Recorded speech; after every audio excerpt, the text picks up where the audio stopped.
ሰላም ጤና ይስጥልን ውድ ተመልካቾቻችን፣ በዛሬ ዜና ዘገባችን አሜሪካ በኢትዮጵያ ላይ የምትከተለው ፖሊሲ የተንሸዋረረ ነው በሚል ኢትዮጵያውያን ተቃውሟቸውን እየገለጹ መሆኑ፣ ጦርነቱን እንቀጥል ወይም እናቁም በሚል ጉዳይ የህወሓት መሪዎች እርስ በርስ መከፋፈላቸው መነገሩ፣ የኢትዮጵያ በትግራይ በአየር የሰብአዊ እርዳታ ለማድረስ እቅድ ፈቃድ መስጠቷ መታወቁ፣ እንዲሁም ቱኒዚያ እና ሌሎችም የአረብ ሀገራት በኢትዮጵያ ላይ ጫና እንዲፈጠር አዲስ ዘመቻ መጀመራቸውን የተመለከቱ መረጃዎች በዝርዝር እናቀርባለን።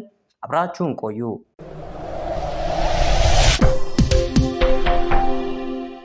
አሜሪካ በኢትዮጵያ ላይ የምትከተለው የተንሸዋረረ ፖሊሲ ዜጎቹን እያበሳጨ ነው። የኢትዮጵያ መንግስት ጦሩን ከትግራይ ቢያስወጣም የአሜሪካ መንግስት በኢትዮጵያ ላይ የሚያሳድረው ተጽዕኖ አልቀነሰም። ህወሓት ጦርነቱን እንደሚቀጥልበት በይፋ እያስታወቀ ቢገኝም የአሜሪካ መንግስት ለህወሓት ማስጠንቀቂያም ሆነ ምክር አልሰጠም። ይህ ሁኔታ ያበሳጫቸው ኢትዮጵያውያን ተቃውሟቸውን በአደባባይ በማህበራዊ ሚዲያ እየገለጡ ይገኛሉ። የአሜሪካ የውጭ ጉዳይ ሚኒስትር አንቶኒዮ ብሊንከን ለጠቅላይ ሚኒስትር አብይ አህመድ ስልክ በመደወል ጠቅላይ ሚኒስትሩ መፈጸም ያለባቸውን ግዴታ እንደነገሯቸው በትዊተር ገጻቸው ላይ አስፍረዋል። የውጭ ጉዳይ ሚኒስትሩ የኤርትራ ጦርና የአማራ ልዩ ኃይል ከትግራይ ሙሉ በሙሉ ለቆ እንዲወጣ እንዲያደርጉ ለጠቅላይ ሚኒስትር አብይ እንደነገሯቸው የውጭ ጉዳይ ሚኒስትሩ ገልጸዋል። ሁለቱም ተፋላሚ ወገኖች ጦርነትና ግጭት ከሚቀሰቅሱ ጉዳዮች እንዲቆጠቡ እንደነገሯቸው የገለጹት የውጭ ጉዳይ ሚኒስትሩ ለትግራይ ህዝብ የሚደርሰው ሰብአዊ ድጋፍም ሳይቋረጥ እንዲቀጥል እንደነገሯቸው ተናግረዋል። ከዚህም አልፈው የኢትዮጵያ ህገ መንግስትም ሆነ የፌዴራሉ መንግስት ወሰኖች በጉልበት እንዳይቀየሩ ማድረግ እንደሚገባቸው ለጠቅላይ ሚኒስትሩ እንደገለጹላቸው ተናግረዋል። ይህ የአሜሪካውያን በአንድ ሀገር አስተዳደር ጉዳይ ጣልቃ መግባት ያበሳጫቸው ኢትዮጵያውያን አሜሪካን እያወገዙ ሲሆን፣ የኢትዮጵያ መንግስት የአሜሪካ አሻንጉሊት አለመሆኑን ለማሳየት ሌላ አማራጭ እንዲፈልግ እየጠየቁ ነው። የኢትዮጵያን ህገ መንግስት ለመቀየር ወይም ያለመቀየር እንዲሁም ድንበሩን የማስተካከል ስልጣን የኢትዮጵያ ህዝብ ነው ሳለ አሜሪካ ከመንገድ አልፋ ይህን አድርጉ ወይም አታድርጉ ማለቷ የአንድ ሀገር ሉዓላዊነትን የሚጋፋ ተደርጎ ተወስዷል። የአብይ አስተዳደር ለአሜሪካ የውጭ ጉዳይ ሚኒስትር ምን አይነት ምላሽ እንደሰጠ የታወቀ ነገር የለም። ጠቅላይ ሚኒስትር አብይ ባለፈው ሰኞ ከፓርላማ አባላት ጋር ባደረጉት የጥያቄና መልስ ዝግጅት አንዳንድ ሀገሮች ከእርሳቸው ጋር መስራት አይቻልም በሚል ከስልጣን ሊያወርዷቸው እንደሚፈልጉ ተናግረው ነበር። ምንም እንኳን በስም ባይጠቅሱም ዶክተር አብይ እርሳቸው ከስልጣን ሊያወርዷቸው የሚፈልገው ሀገር አሜሪካ እንደሆነ በብዙዎች ዘንድ ታምኖበታል።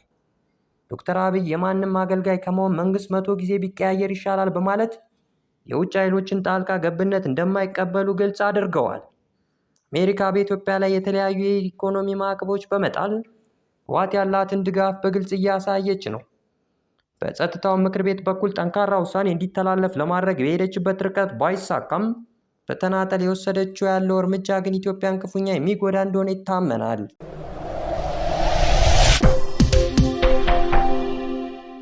የኢትዮጵያ መንግስት ወደ ትግራይ የሚካሄድ የአየር በረራ ሊፈቅድ ነው።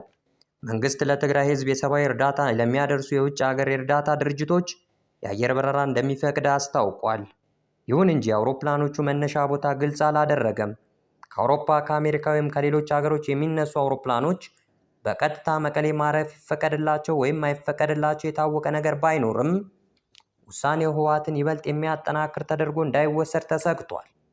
የእርዳታ አውሮፕላኖቹ የጦር መሳሪያዎችን እየጫኑ ህወሓት ይበልጥ ተጠናክሮ እንዳይመታ መንግስት አስፈላጊውን ቁጥጥር ማድረግ እንደሚኖርበትና ማንኛውም አውሮፕላን አዲስ አበባ ላይ አርፎ ቁጥጥር እንዲደረግበት ኢትዮጵያውያን የፖለቲካ ተንታኞች ሲያሳስቡ ቆይተዋል።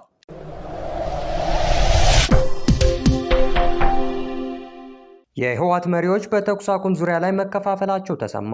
መሪዎቹ ጦርነቱን እናቁም ወይም አናቁም በሚለው ላይ ስምምነት አጥተዋል። ምንጮች እንደገለጹት እንደ ጀነራል ጻድቃን ገብረትንሳኤ የመሳሰሉ መሪዎች መንግስት ከህወሓት ጋር ለመደራደር ዝግጁ እስከሆነ ድረስ ጦርነቱን ለማቆም ፍላጎት እንዳላቸው ሲገልጹ፣ እንደ ጀነራል ምግበይ የመሳሰሉት ደግሞ በጦርነት መቀጠሉ ይሻላል የሚል አቋም ይዘዋል። ህወሓት በሱዳን በኩል መውጫ በር ለማስከፈት ሱዳን ውስጥ ያሰለጠናቸውን ወጣቶችና ሰሞኑን የመለመላቸውን ወጣቶች ለመጠቀም ማሰቡ ታውቋል።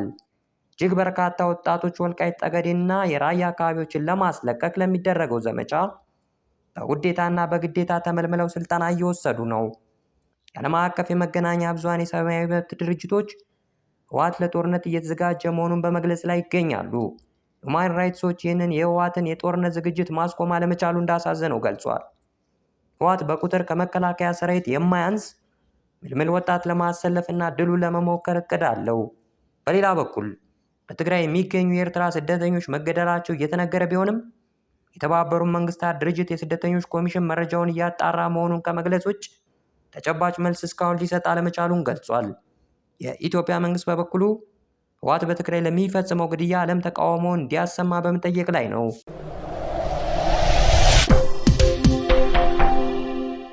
ቱኒዚያ ለጸጥታው ምክር ቤት የውሳኔ ሀሳብ አቀረበች። በተባበሩት መንግስታት ድርጅት የቱኒዚያ ተወካይ ኢትዮጵያ ሁለተኛውን ዙር የግድቡን የውሃ ሙሌት በተናጠል እንዳታከናውን የሚጠይቅ የውሳኔ ሀሳብ ለጸጥታው ምክር ቤት አቅርባለች። የቱኒዚያ ሀሳብ ሳውዲ አረቢያን ጨምሮ በአረብ ሊግ ሀገራት በሙሉ የተደገፈ ነው።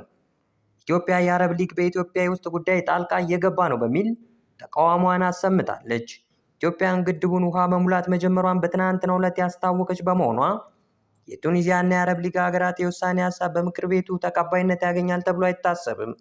ውድ የዴልታ ሚዲያ ተከታታዮች የዕለቱ ዜና በዚህ ያበቃል። ዴልታ ሚዲያን ሰብስክራይብ ማድረግ አይርሱ። መልካም ጊዜ